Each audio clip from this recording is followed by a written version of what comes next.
हरिः ओम् श्रीगुरुभ्यो नमः. These slokas are recorded by separating the stanza word by word for easy learning. Please share your feedback in the comment. Kindly subscribe and share to others. ॐ नमो भगवते वासुदेवाय. ॐ नमो नारायणाय. Dashakam 90, Shloka 11. O Supreme Being, though I am ignorant, what little I have spoken follows the teachings of the Mantra Shastra. The Bhagavata is the essence of all that sage Vyasa said, and it sings of your greatness. Please remove my faults and bless me with strong devotion. தசகம் 90 ஸ்லோகம் 11 எளிய அர்த்தம். பரம்பொருளே, நான் அறியாதவன் என்றாலும் நான் பேசிய கொஞ்சமும் மந்திர சாஸ்திரத்தின் போதனைகளை பின்பற்றியே உள்ளது. வியாசமுனிவர் சொன்ன அனைத்தின் சாரமாக பாகவதம் திகழ்கிறது. மேலும் அது உனது பெருமையை போற்றுகிறது. என் பிழைகளை நீக்கி எனக்கு உறுதியான பக்தியை அருள் புரிய வேண்டுகிறேன். ഓ പരമാത്മാവേ, ഞാൻ അജ്ഞനാണെങ്കിലും ഞാൻ പറഞ്ഞിട്ടുള്ള ചെറിയ കാര്യങ്ങൾ പോലും മന്ത്രശാസ്ത്രത്തിന്റെ ഉപദേശങ്ങളെ പിന്തുടരുന്നു. വ്യാസമുനി പറഞ്ഞ എല്ലാത്തിൻ്റെയും സാരാംശം ഭാഗവതമാണ്. അത് നിന്റെ മഹത്വത്തെ പാടുന്നു. ദയവായി എന്റെ തെറ്റുകൾ നീക്കി ശക്തമായ ഭക്തിയാൽ എന്നെ അനുഗ്രഹിക്കണമേ.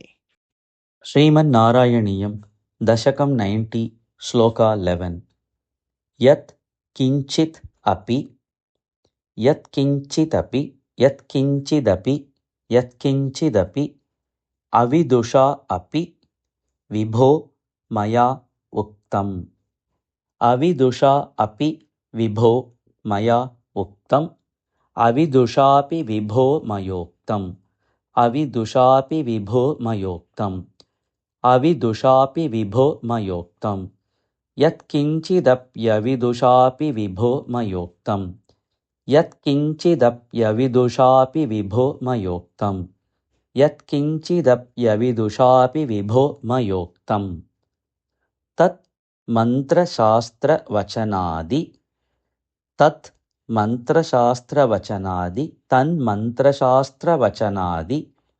तन्मन्त्रशास्त्रवचनादि तन्मन्त्रशास्त्रवचनादि अभिदृष्टम् एव अभिदृष्टमेव अभिदृष्टमेव तन्मन्त्रशास्त्रवचनाद्यभिदृष्टमेव तन्मन्त्रशास्त्रवचनाद्यभिदृष्टमेव तन्मन्त्रशास्त्रवचनाद्यभिदृष्टमेव यत्किञ्चिदप्यविदुषापि विभो मयोक्तम् तन्मन्त्रशास्त्रवचनाद्यभिदृष्टमेव यत्किञ्चिदप्यविदुषापि विभो मयोक्तम् तन्मन्त्रशास्त्रवचनाद्यभिदृष्टमेव यत्किञ्चिदप्यविदुषापि विभो मयोक्तम् तन्मन्त्रशास्त्रवचनाद्यभिदृष्टमेव व्यास उक्तिसारमय व्यास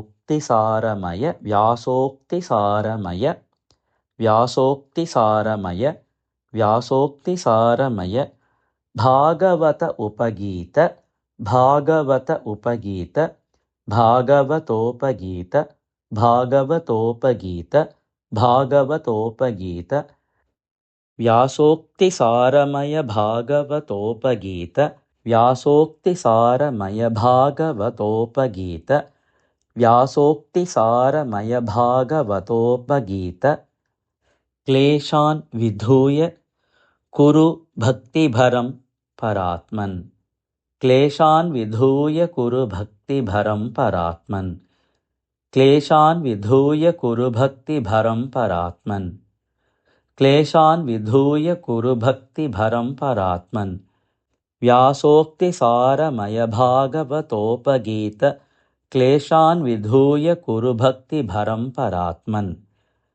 व्यासोक्तिसारमय भागवतोपगीत क्लेशान् विधूय कुरु भक्तिभरं परात्मन्। व्यासोक्तिसारमय भागवतोपगीत क्लेशान् विधूय कुरु भक्तिभरं परात्मन्। यत्किञ्चिदप्यविदुषापि विभो मयोक्तं तन्मन्त्रशास्त्रवचनाद्यभिदृष्टमेव। व्यासोक्तिसारमय भागवतोपगीत क्लेशान् विधूय कुरु भक्तिभरं परात्मन्। यत्किञ्चिदप्यविदुषापि विभो मयोक्तं तन्मन्त्रशास्त्रवचनाद्यभिदृष्टमेव। व्यासोक्तिसारमय भागवतोपगीत क्लेशान् विधूय कुरु भक्तिभरं परात्मन्। यत्किञ्चिदप्यविदुषापि विभो मयोक्तं तन्मन्त्रशास्त्रवचनाद्यभिदृष्टमेव। व्यासोक्तिसारमय भागवतोपगीत क्लेशान् विधूय कुरु भक्तिभरं परात्मन्। यत्किञ्चिदप्यविदुषापि विभो मयोक्तं तन्मन्त्रशास्त्रवचनाद्यभिदृष्टमेव। व्यासोक्तिसारमय भागवतोपगीत क्लेशान् विधूय कुरु भक्तिभरं परात्मन्। यत्किञ्चिदप्यविदुषापि विभो मयोक्तं तन्मन्त्रशास्त्रवचनाद्यभिदृष्टमेव। व्यासोक्तिसारमय भागवतोपगीत क्लेशान् विधूय कुरु भक्तिभरं परात्मन्। यत्किञ्चिदप्यविदुषापि विभो मयोक्तं तन्मन्त्रशास्त्रवचनाद्यभिदृष्टमेव। व्यासोक्तिसारमय भागवतोपगीत क्लेशान् विधूय कुरु भक्तिभरं परात्मन्।